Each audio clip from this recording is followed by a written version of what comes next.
চিত্রাকুঞ্জের পক্ষ থেকে স্বাগত জানিয়ে আজকে আবার একটি আপনাদের কাছে নতুন রেসিপি নিয়ে হাজির হয়েছি। আপনাদের আজকে আমি রান্না করে দেখাবো চিচিঙ্গার ভাপা। আজকে আমি আপনাদেরকে রান্না করে দেখাবো চিচিঙ্গার ভাপা। তাই জন্য দেখতে পাচ্ছেন আমি 500 গ্রাম চিচিঙ্গা কেটে নিয়েছি, আর এই যে আলু কেটে নিয়েছি। চিচিঙ্গাতে লবণ মাখিয়ে নিচ্ছি।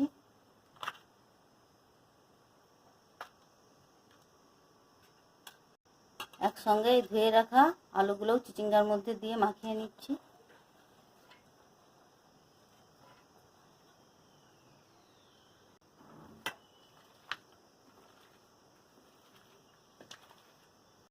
পরিমাণ মতো হলুদ দিয়ে দিলাম, দিয়ে এরকম চটকে চটকে মাখিয়ে নেব।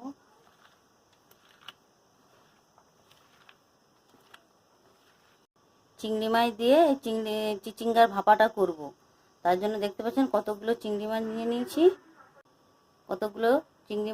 এগুলোকে নুন মাখিয়ে নিয়েছি, ছোট ছোট করে পিস করে নিচ্ছি এরকম করে হাতের সাহায্যে।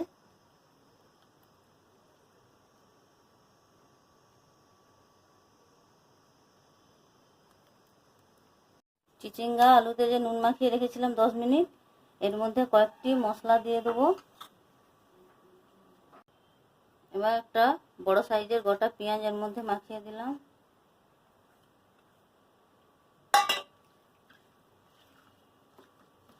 এবার এর মধ্যে ছোট ছোট করে যে চিংড়ি মাছগুলো কেটে রাখছিলাম সেই চিংড়ি মাছগুলো দিয়ে দেবো,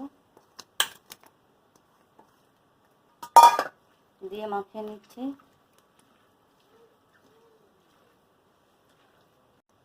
এবার এই মিক্সিতে কয়েকটা কাজু আর পোস্ত, একটা শুকনো লঙ্কা বেটে নিয়েছি, সেইটা এর মধ্যে মাখিয়ে দেবো।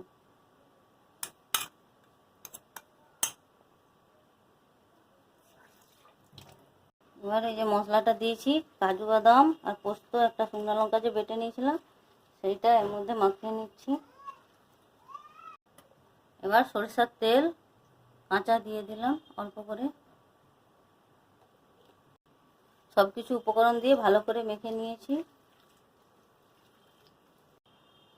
চিংড়ি মাছ দিয়ে যে ভাপাটা রান্না করব তার জন্য কড়া গ্যাস জ্বেলে দিয়েছিলাম, কড়া গরম হয়ে গেছে। এবার সরিষার তেল দিয়ে দিচ্ছি। তেল গরম হয়ে গেছে, ফোড়নে একটা লঙ্কা, কয়েকটা কালো জিরে, দুটো কাঁচা লঙ্কা। এবার সবকিছু মশলা চিংড়ি মাছ মাখিয়ে চিচিঙ্গাটা যে রেখেছিলাম সেটা এর মধ্যে দিয়ে দেবো।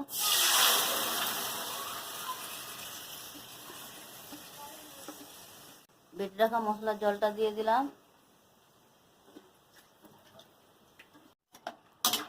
এরকম করে চাপা দিয়ে দিয়ে অল্প আঁচে চিচিঙ্গাটা ভাপা করে নেব।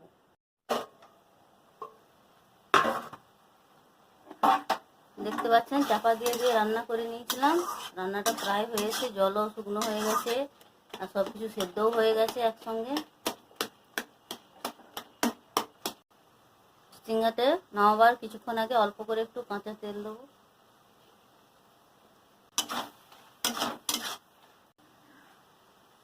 দেখতে পাচ্ছেন আমার চিংড়ি মাছ দিয়ে আলু দিয়ে যে ভাপা করছিলাম, আমি আলু দিয়েছি। আপনারা চাইলে নাও আলু দিয়ে শুধু চিংড়ি মাছ দিয়ে ভাপা করতে পারেন, আলু দিলেও ভালো লাগে।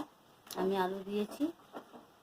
এরকমভাবে কাজু বাদাম পোস্ত দিয়ে চিচিঙ্গা তো আপনারা অনেকেই পোস্ত করে খেয়েছেন বা ভাজা খেয়েছেন, কিন্তু এরকম তবকা একবার ভাপা করে খেয়ে দেখবেন, খেতেও খুব সুন্দর সুস্বাদু হয় ও ভালো টেস্টিও লাগে।